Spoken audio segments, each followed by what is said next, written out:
ambalma sherifla tv la jaba o mawfuni islamia ka fure no yala ka kishina ka hinna na ka barka ma Allah taala deli ala ko ke ka ani aw bela jelina wo aw bismillah ka jëm kan mu kon la no diine baro ye jëm ka na bi wuli ka se an karamo ma ani ka an karamo bismillah wala saka baro kenni u ye diine kuna fununa bi an kelema ka an karamo bismillah kane kon la no ye an karamo Salihu kan ka bo kay Salihu kan nite ashia fole kateme jamukaina kai kado paske robbe no kaima ayaka kala kun foro ke kai ko du kono ina fo ko du yere kala nduye asola ka tama bereta doni nyinni kama o yala sey jamana chamana Senegal be ula Maroc be ula ona nyona chama aklaben ko fe ka garzige soro donina sigina kana isgiya fasola no kaye abe wajuluke abi lakala nuke abi dine baraw semi dine baraw bela jirena ani ale de bela je ka anga dine baro kebi yana anga do baro kunala ankara mo Cerno Salih kan abe afu ka bismillah Cerno Salih assalamu alaikum wa alaikum assalam wa rahmatullahi ta'ala wa barakatuh ko basfuti alhamdulillah da ko yafla fulika am fle bawi yana anga do baro kono alhamdulillah rabbil alamin wassalatu wassalamu ala ashrafil mursalin sayyidina muhammadin wa ala alihi wa sahbihi ajma'in aywa qabala jilin fon islam ya fuli yani assalamu alaikum wa rahmatullahi ta'ala wa barakatuh wa alaikum assalam wa rahmatullah na'am Cerno Salih mi ifoki wali mano anga wele jabilila bi ame feka boroke femia mado amina do kaluba do konala no ye mawlidu kaloy ni ye mawlidu kalo forabi wal kalo fo islamé famba be ni soja ala kira kanba bu gere ni kalo konala sallallahu alaihi wasallam wati ko be dayne mo wi ni ala kira kay bangili nyenamaya ko meliwi o bara do be damne to Allah kam ni shuna ni kitabu do kalani donc li do dali jamana en konala donc limi na do ne jamana ko noy mawla ya sali ni ama fa kitabu mako burda o don no jamana en kono ani anda fe jamana chamana ko sobe ale kitabu ne fleni burdatul madihi ni awatu sira ama kam ni kalo shufolo fukata se shutan flama wala dobita na fukata se donkunima kai Senegal Mali Senegal ani anda fe jamana chamana abeda shu maula ya sali ame fe anga dole fo kitabu inka burda yere kitabu jumene do ani ibese ga mun fanya burda kitabu yere ka ani anana na chu jumena alhamdulillah rabbil alamin ya fu chugumi burda kitabu ni kitabu barkamado burda yere mawbe to ko chama fala do ba fo buratul madih do yere ba fo ko durratul yatima bela jele kitabu ndoron to bay naam nga bela jele be sey ngata ala kiradema sallallahu alaihi wasallam naam burda e glo hide ina fo koro fo chogodola ko brokimi na bora ka do atigla mo kana tigla mo e ala kira majamu o de la doni maka do ba fo ko kana fo ni kitabu ma ko burda ka kan ka fo ni made buratul madi parce que Muhammadul Busiri rahimahullah na'am ale kitabu indali damina chogomi ale kitabu sebe ale de kitabu sebe ambado mo de tundo min tumbe dongili da famawla wangana de tundo Allahu akbar ay mauma majamu aywa ibe ko baw kay hari se ko tala nga bana de asoro o bana en kono nana ay hakilna u fara nyogonka yalma nebe kan ni min ke jiya famawla ni ya nya se ala kirama est ce que o de mafsa sallallahu alaihi wasallam na'am o hakilna de nana ni burda dali ay burda da alhamdulillah bana min tumbala ala ya deme bana en kenyara ko de la kaka nga fo ni made ko buratul madi bisati la mo ya ala kirama majamu ngani ya ka bana de ka kenyara bana kenyara Allahu akbar be foko be majamuni minabe hadama den kenyara ko burda kanga fo dongili me burda o ye Ka'ab ibn Zuhayr o ka dongile bana su'ad qalbi al-yawma matbul bi mana Ka'ab nano da ala kiranya ba soro karatum bako ay kuma chama fo ala kirama sallallahu alaihi wasallam na langolomi fo ala kira ko kunu yamina kuma la ukana na walma nimi ya soro min kanga kalo be kala aywa ale Ka'ab yo don tumami a y'a dɔn ale tɛna kisi f'a kana yafa deli alakira fɛ nka est ce que alakira bɛ yafa wa sallallahu alaihi wasallam a ye alakira kɛrɛfɛ mɔgɔw ɲininka olu k'a ma ko alakira kɛ ni problème foyi tɛ ale la si nɛɛma b'a kan n'i k'a ma yafa ma dɔrɔn a bɛ yafi ma o de la a y'a ka jalamugu mele k'a kun na k'i dogo ka don mɔgɔw ni ɲɔgɔn cɛ ka n'i jɔ fɔ alakira ɲɛkɔrɔ ko ya ala ka ciden yalima ni k'abu nana yan sisan k'a bɛ yafa deli fɛ i bɛ sɔn wa a ko n bɛ sɔn kɛ e maa min nana k'a bɛ tuubi ka segin a kɔ aw kɛ ne bɛ yafo ma a ye jalamugu bɔ a kunkolo la yɔrɔ min sahaba dɔw ko k'u bɛ girin a kama alakira ko ayi sallallahu alaihi wasallam ja taiban muslima a nana de a ka segin a kɔ ka sɔn ne ye aw bɛ mun k'a la tugun o de la a ye dɔnkili da alakira la sallallahu alaihi wasallam a y'i to dɔnkili da de la fo alakira y'a ka jalamugu ka guloki bɔ a kan na k'a dɔn ka n'a da a kan na k'a jansa n'a ye voilà k'a jansa n'a ye o de la a bɛ fɔ o de ma ko burdatul madi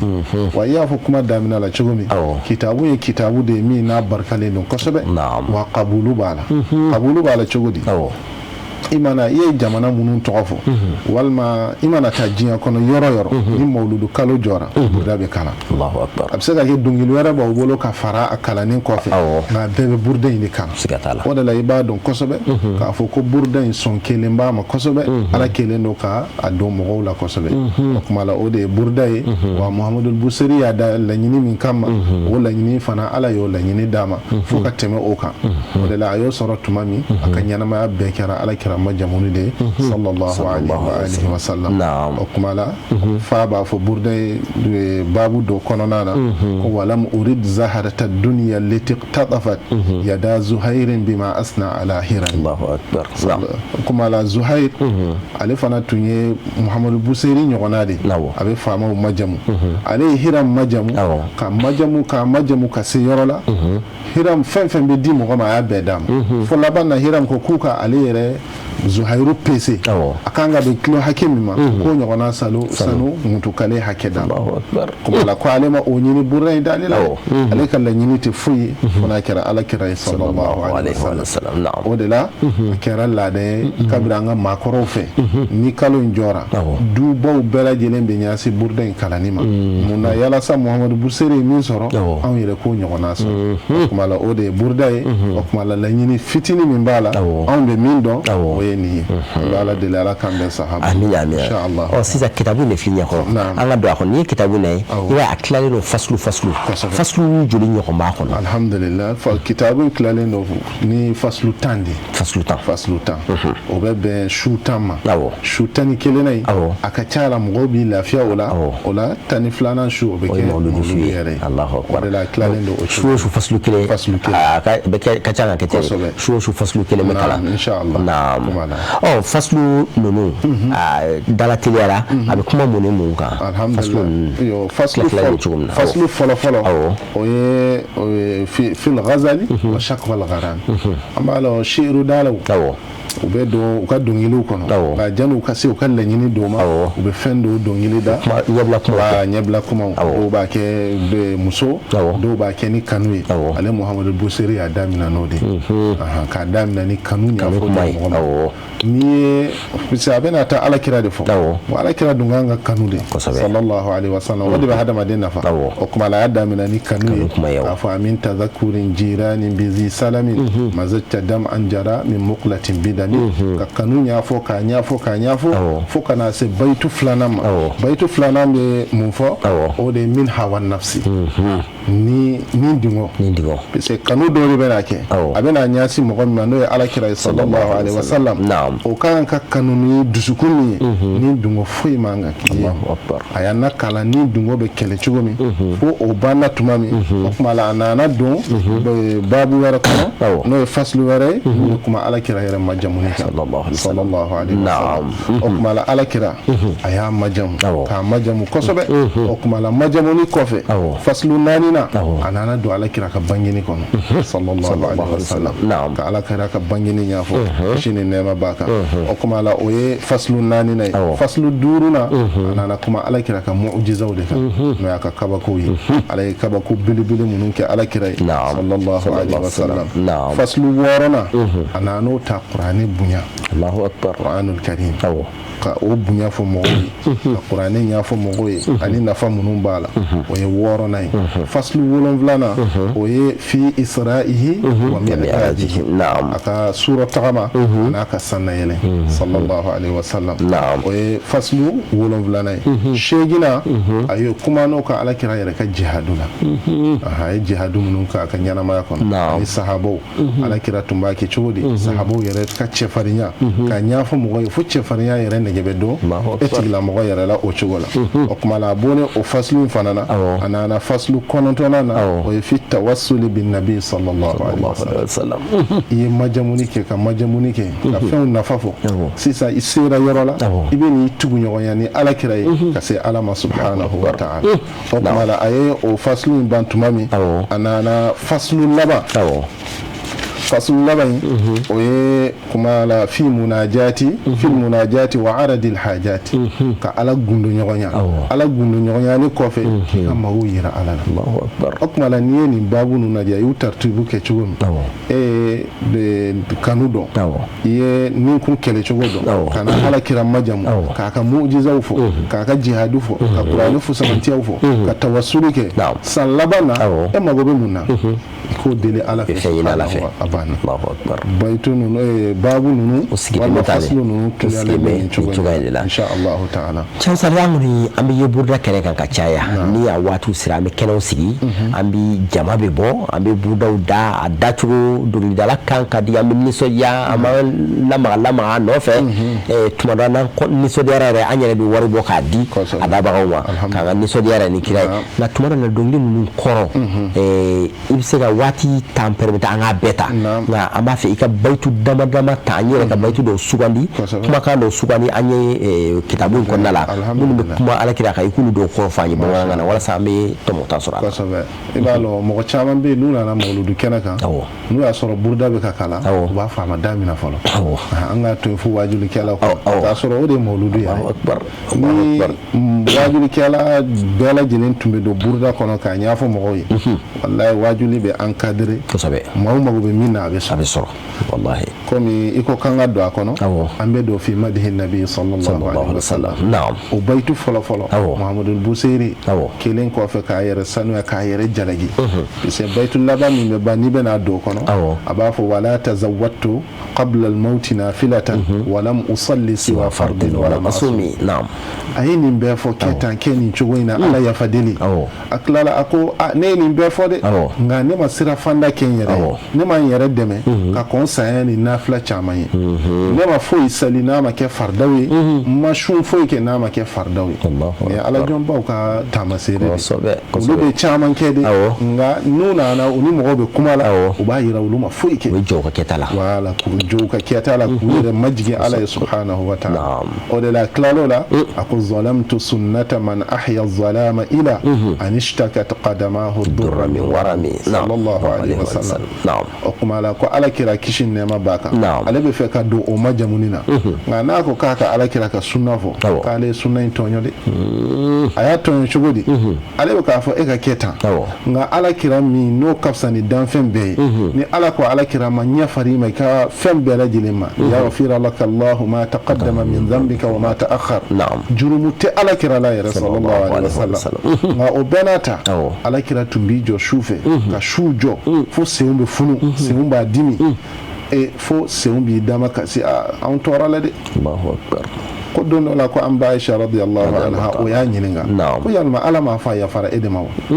ala kira ko an ba Aisha ma afala akuna abdan shakura tiɲɛ don ala ko k'a yafara ne ma nka ne fana tɛ kɛ jɔn ye min bɛ a matigi a damasa wale ɲuman dɔn yalima yafa kɛra ma dɔrɔn n ka n bolo da n sen kan i n'a fɔ min ka di anw ye n'a fɔra garanti b'e bolo i bɛ don aljanna kɔnɔ yafa kɛri ma o la i bɛ to da ka sinɔgɔ de la nka ala kira ko de sallallahu alaihi wasallam ale bɛ kɛ jɔn de ye min bɛ ala wale ɲuman kumala o de ye alakira ka sunna ye sallallahu alaihi wasallam o de la n'an bɛ kule sunna an karamɔgɔ Sheikhana Ahmad Tijani radiyallahu anhu ale ko k'an ka sunna fɛgɛmaniw to maaniw bolo an ka sunna belebele ninnu ɲini alakira tun bɛ nin min kɛ sufɛ an ka olu de ladigi alakira n'a ka denbaya tun bɛ cogo di khairukum li ahlihi wa ana khairukum li ahli sallallahu alaihi wasallam wala an bɛ nin sunna ninnu de lajɛ o de ye alakira bɛ ladigi min na n'a bɛ mɔgɔ nafa sallallahu alaihi wasallam a ko baytu filanan wa shadda min sagabin ahsha'ahu wa tawa tahta al-hijarati kashhan mutraf al-adami sallallahu alaihi wasallam alakira bɛ ye karamɔgɔ de a bɛ fɛ k'a ka manton de la kalan fɛn dɔw la n'a fɔra ko kɔngɔ tun bɛ alakira min na kɔngɔ in tɛ i n'a fɔ ne ka kɔngɔ walima ɲɔgɔnnaw ka kɔngɔ parce que an ka kɔngɔ fanba ye dɛsɛ de alakira ta tun tɛ dɛsɛ a ye ninkun lamɔni de don tun bɛ tile 3 kɛ a ma dumuni kɛ o tile 3 in kɔnɔ kɔfɛ ni farikolo in lafura a bɛ fɛ k'i jɔ ka ala batu walima ka baara kɛ a bɛ farakuru ta k'a don a fari kɔnɔbara golo kɔrɔ k'a siri yarasa ale ka girinya a ka se k'i jɔ sallallahu alaihi wasallam nka i b'a dɔn cogo di ko dɛsɛ tɛ burda b'a f'i ye warawadatuhu aljibalu shummu min dhahabin an nafsihi fa araha ayyama shamami ni alakira tun bɛ tɛmɛ ko kuru de b'a wele ya ala ka ciden yalima i tɛna anw ka yɛlɛma ka kɛ sanu ye i ka anw ta k'an kɛ ka i mago ɲɛnabɔ a burda k'i ma fa araha ayyama shamami a tɛ olu lajɛ a b'i mabɔ u la kuma la kɔngɔ in tɛ dɛsɛ ye nka fɛn de don ka mɔgɔw la kalan k'a fɔ hali n'i kɛra maaba ye tuma dɔw la ni dɛsɛ y'i sɔrɔ i k'a dɔn k'a fɔ ala la jarabi de don i kana a bila minɛn kɔnɔ u bɛ juguya la walima karisa de ye n baara kana bila o minɛn kɔnɔ i ka kɛ maa ye maa min bɛ sabari ala ye subhanahu wa ta'ala ka d'a kan n'i ye ala kira lajɛ sallallahu alaihi wa sallam a tun bɛ sun dɔw kɛ u b'a fɔ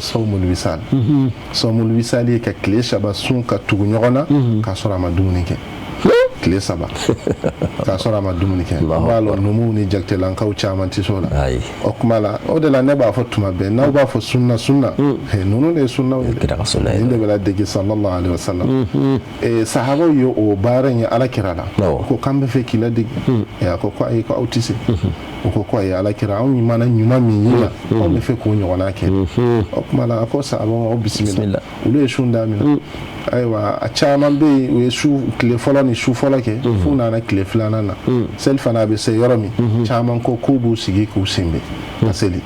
alakira ko k'o t'a la aw b'aw jɔ de aw b'aw tilen de nka n'a ko ninnu ma a y'a tigɛ a ka dalilu dɔ de d'u ma